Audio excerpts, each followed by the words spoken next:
The new Samsung Galaxy phones are here, and they're pretty awesome. There's a lot to go over, so let's take a look.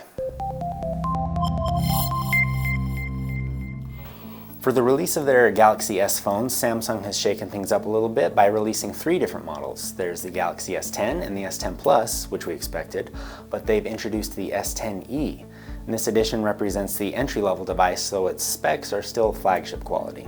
Let's start with what all these phones have in common.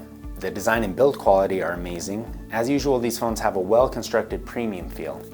Each one features IP68 water and dust resistance and includes a headphone jack and a micro SD card for expandable storage. With a Snapdragon 855 processor and increased RAM, you'll get better performance on high-demand computing tasks like gaming and multitasking. Samsung has introduced a new fast wireless charging standard that's almost as fast as plugging your phone in and charging wired.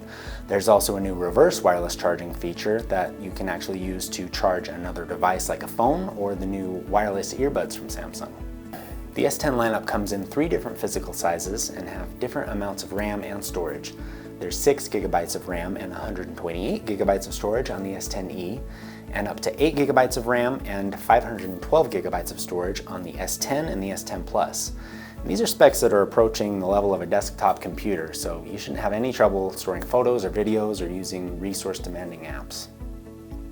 Samsung has been producing great-looking displays for a while, and this time around they've achieved what many say are the best-looking displays on any phone you can get right now.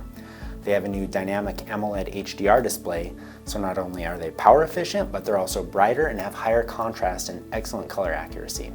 The most obvious feature of the new displays is the laser cut hole in the front for the selfie camera. Personally, I think this looks pretty cool, and it gives the phone a larger screen to body ratio. You won't find a fingerprint reader on the back of this device, as Samsung has managed to build the fingerprint reader into the display on the S10 and the S10 Plus. The in-screen reader uses ultrasonic rather than optical technology, which means that it's going to unlock quicker and in more challenging situations, like when your fingers are wet.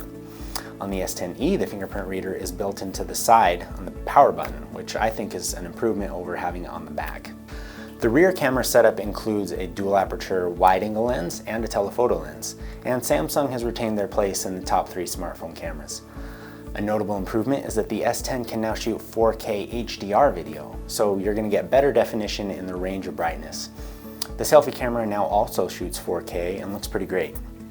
As usual with Samsung cameras and their photo processing, your photos are going to come out looking really sharp and colorful. On the back of the S10 and the S10 Plus, there's an additional camera which gives you a super wide angle, almost like a GoPro. And on the front of the S10 Plus, you'll notice a wider cutout, which is for a depth sensing camera, and this can be used for a portrait mode with background blurring, even in video. So to wrap things up, these are all really great phones. Each one has cutting-edge performance, a best-in-class display, and industry-leading cameras. If you're interested in the latest and greatest Android phone, Samsung has set the bar pretty high this year. We have all 3 phones in our Vernal and Roosevelt stores, so stop by and try one for yourself.